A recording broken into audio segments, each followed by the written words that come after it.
Politique, société, économie, sport et faits divers, retour sur les faits marquants qui ont rythmé ce week-end au Cameroun et à travers le monde. Installez-vous, l'actualité condensée, c'est maintenant.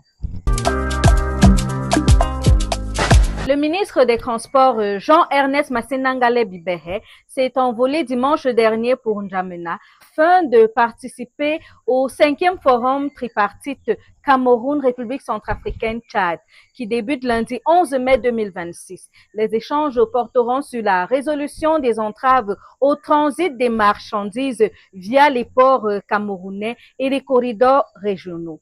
Alors, un peu plus de 2 ans après le forum de Kribi, les 3 pays entendent mettre en œuvre des solutions concrètes pour améliorer la compétitivité logistique de l'Afrique centrale.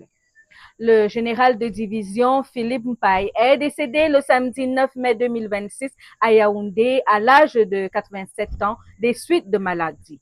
Ancien chef du commandement opérationnel, il s'était illustré dans la lutte contre la criminalité tout en restant une figure controversée de l'histoire sécuritaire camerounaise. Anissé Kane, ancien président du mouvement africain pour la nouvelle indépendance et la démocratie, le MANIDEM, a été conduit ce samedi 9 mai à sa dernière demeure à Bomono, dans son village natal.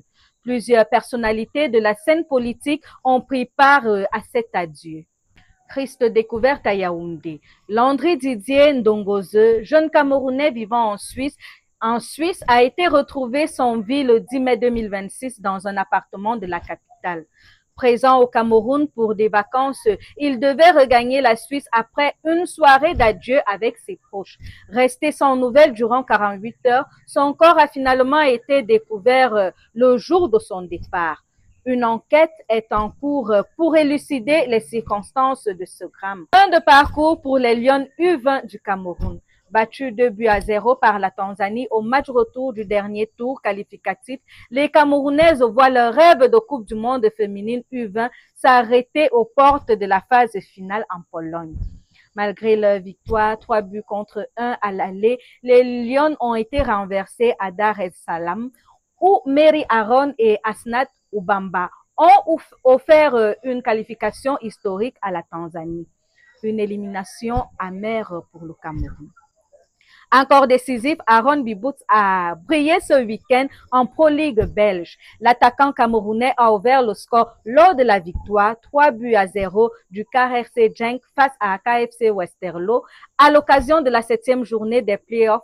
Grâce à cette nouvelle réalisation, Bibout totalise désormais 6 buts en championnat cette saison et confirme sa montée en puissance dans le dispositif offensif de Genk. Semaine après semaine, le jeune Lion poursuit sa belle dynamique et s'impose comme un atout majeur dans la course aux ambitions européennes de son club. Préparatif de la fête nationale du 20 mai, les forces de défense intensifient leur entraînement, tandis que le gouvernement met l'accent sur un carnaval communautaire de la diversité et un programme national harmonisé plus inclusif. Mariage collectif à Yaoundé. Des mariages ont été scellés samedi dernier à Yaoundé dans le cadre du Grand Buffet de la Nation. C'est une initiative de l'Institut Tyrannus en prélude à la célébration de la Journée internationale des familles le 15 mai prochain. Le ministre de la Promotion de la Femme et de la Famille, Marie-Thérèse Abenaondoua, était présente. Le sommet Africa Forward, co-organisé par la France et le Kenya, s'ouvre lundi 11 mai 2026 à Nairobi. Un forum économique destiné à renforcer les partenariats gagnant-gagnant entre la France et le continent africain. Plus de 30 pays sont attendus. À l'occasion du jour de la victoire à Moscou, le président Vladimir Poutine a affirmé que la guerre en Ukraine touche à sa fin, sans toutefois préciser le calendrier. Le dirigeant russe, qui continue de critiquer le soutien occidental à Kiev, estime que la confrontation engagée depuis 2022 approche de son terme. Alors que la situation demeure selon lui grave, lancée en février 2022, cette guerre reste marquée par des fortes tensions. Emmanuel Macron en visite au Kenya. Alors, le président français Emmanuel Macron a entamé dimanche dernier une visite au Kenya en amont du sommet Africa Forward. une rencontre destinée à présenter la nouvelle politique française sur le continent. Il a été reçu par le président kenyan William Ruto. Il y séjournera 2 jours. Trump juge totalement inacceptable la réponse de l'Iran. Alors, le président américain Donald Trump a fustigé la réponse apportée par l'Iran à la proposition américaine pour mettre fin à la guerre. Sur son réseau social, il dit l'Iran mène en bateau les États-Unis et le reste du monde depuis 47 ans. Les Iraniens se moquent de notre pays qui a désormais retrouvé sa grandeur. Ils ne riront plus très longtemps.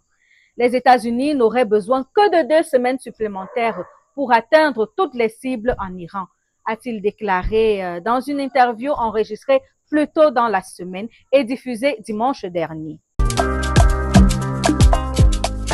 C'était tout pour l'essentiel à retenir de ce week-end. L'information continue et nous aussi. Restez connectés sur OTV4.